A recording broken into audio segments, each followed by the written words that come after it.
So what's up mga idol, welcome ulit for another content. And for today's video, ayan, i-game test natin finally itong isang napakalupit na mid-range smartphone device ngayon ni Samsung, which is a Samsung Galaxy A36. Maganda kaya to for gaming, tara pag-usapan natin.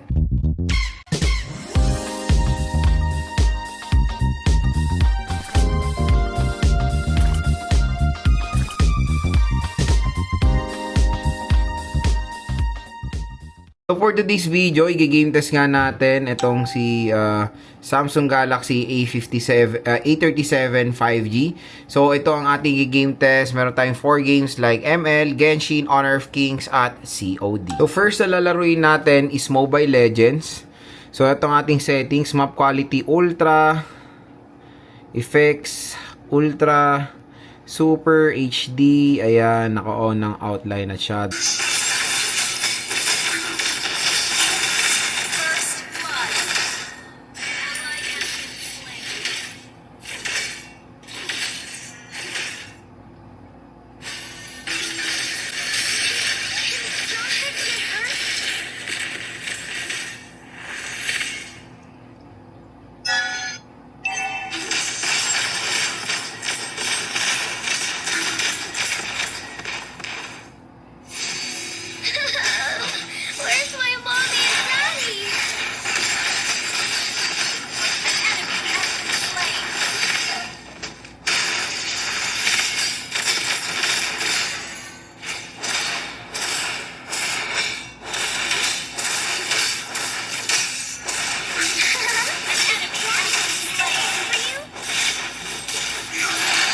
So pagdating sa Mobile Legends, napaganda rin ang performance dyan ni Samsung Galaxy A37 5G. Smooth naman at syempre sobrang ganda nung kanyang AMOLED display. Nakakatulong yan sa boost ng graphics ng nilalaro nyo. So next is Honor of Kings.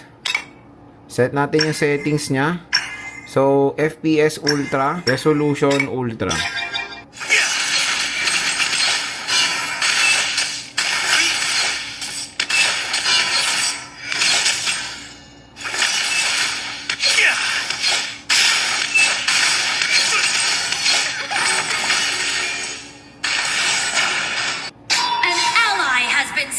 Whoever lives the longest wins.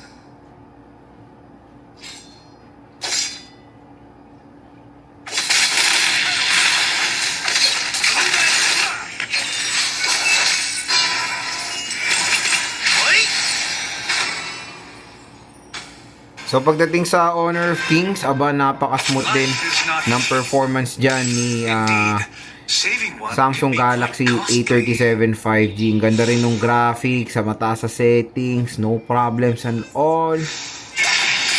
Playable na playable siya mga idol.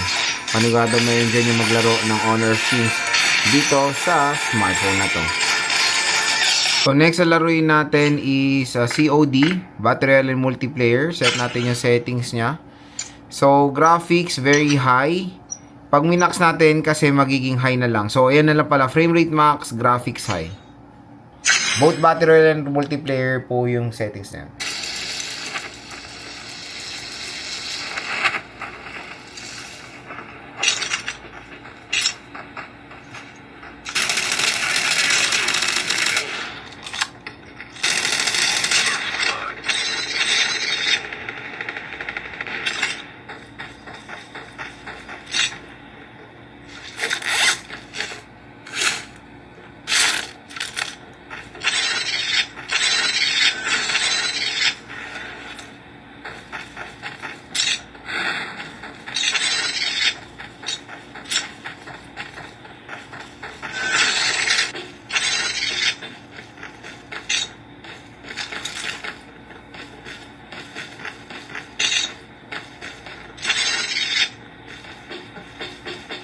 So pagdating sa COD Battle Royale, apaka-smooth din ng performance yan ni Samsung Galaxy A37. May napansin lang ako, medyo naging warm siya agad. Nagulat ako kasi Battle Royale pa lang to, hindi siya super duper heavy games, di ba? Heavy game, di ba? Pero yun, medyo nag-warm lang siya dito sa bandang joystick. So yan talaga yung disadvantage ng sinasabi nila sa Exynos. Pero so far, kahit naman na nag-warm siya, wala pa naman tayong experience sa sobrang lalang frame drop habang naglalaro na COD dito sa smartphone.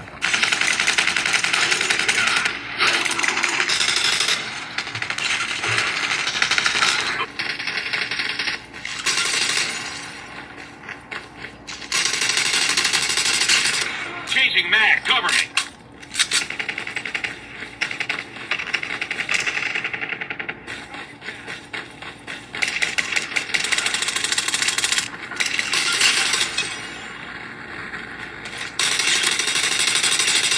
Changing mag.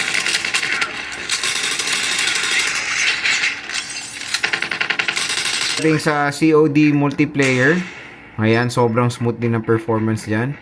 Yung Samsung Galaxy A37 5G. Sobrang lakas din ng speakers niya. Next is Genshin Impact. Set natin yung settings niya. So, graphics natin highest muna. High muna natin lahat. 60 FPS. Off lang natin yung motion blur. Uy. So, frame drop. So, frame drop siya.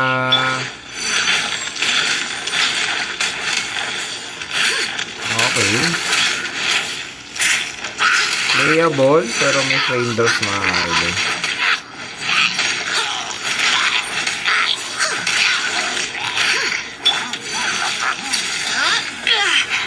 Ayan. So, mag-stick na lang ako sa high settings kasi nakakalaro naman tayo. Off nyo lang yung motion blur para mas maging better.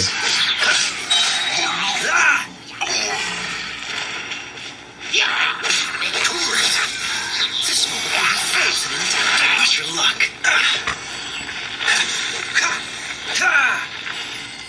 Ayan siya.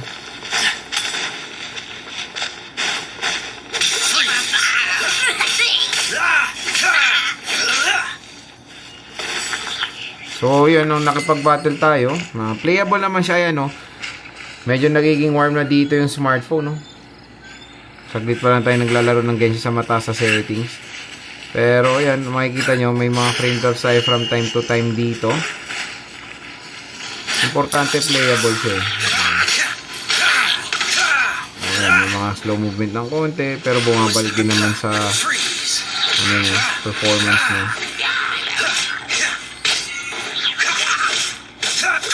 So, yan mga idol, pagdating sa Genshin, playable naman siya dito sa Samsung Galaxy A37. May mga frame drops lang from time to time.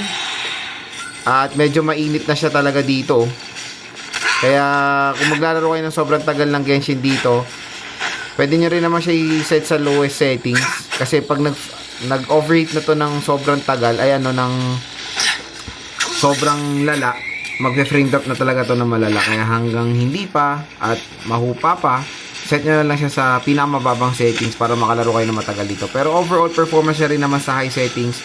Ayan, nakakalaro naman tayo kahit papaano. Yan mga idol, ang ating game test dito sa Samsung Galaxy A37 5G. So, yun, so far so good naman yung performance na dahil lahat naman ng tinest nating laro ay na-handle niya naman mga idol. Even Genshin Impact. Ang pinaka natuwa talaga ako dito yung display kasi napakalaking tulong ng Super AMOLED display na itong device na to. Kumbaga pag naglalaro kayo, na-enhance pa yung graphics na nilalaro nyo. So, yun yung isang panalo dito sa Samsung Galaxy A37 5G.